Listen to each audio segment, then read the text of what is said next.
and it's a totally different animal. And obviously, you try in your preparation to make it as normal as possible, but with the circumstances and everything surrounding the game, and the atmosphere, the excitement, it's definitely a little bit different approach. Outside of preparation, as a player, whether you're the quarterback or the third string guy, what do you do during the week to settle it? Well, one thing that I always did was when we had a big game, a national championship or a bowl or this game, I always tried to go about my getting ready for the game pretty much the same as I would any other week. However, I would find myself watching more because I felt anxious, as if I need to know. There's more information. I have to know everything. I have to have every answer to the test. And oftentimes I think that can force you to overanalyze. And I know, especially, I did the same thing in a bye week too. I'd grind as hard as I possibly could. Honestly, I regretted it. Just thinking too much as I took the field the next time. So really, I think you just try to make sure that you don't allow your excitement for being able to play in the game overwhelm you. And that's one thing that I think is important for guys, especially playing a position like quarterback. You had this happen in 2009. If you're on the field for an SEC title game, how are you not looking at the next game, the national title? Because Florida was the team we circled, man. I mean, 08 we lost, and we had the lead in the fourth quarter, and we came up short.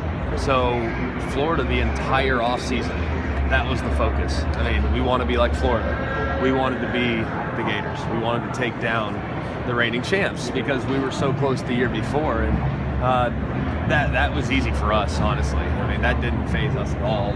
Yeah, you naturally, of course, want to think about the opportunity to get to the next step, of course. Naturally, yeah, it crosses your mind. But I, without question, had Florida circled from the very beginning, just with our history and knowing that we wanted to take them down. So if you're Treon Harris going up against a savage defense, what goes through your mind, and how can Florida get him to make plays with the game plan? What do you have to lose?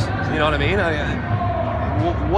When you take the field in a game like this, I know I always felt a little bit better as an underdog because when we were, I think we were an underdog in 09, yeah.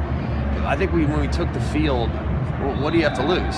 You lose, you're going to go to the Sugar Bowl, yeah, but it's still a great bowl, great opportunity. You win, go to the national championship, but really, both scenarios are outstanding. What do you have to lose? I mean, if you lose, then everyone else was right, and things didn't go the way you wanted to. But I always took the field with that mentality, and I think that's the approach you have to have if you're Treon Harris. Let it rip, I mean, sometimes I looked at it last week, and really 2 weeks ago against FAU is probably when it was most obvious to me. This team, Florida, they've played like they had something to lose. I think last week they played with the thought in mind that, look, we need to get to a New Year's Six Bowl. We have to guarantee ourselves a chance. And we saw that against Vanderbilt. They didn't play as well. Against FAU, they played like a hesitant football team.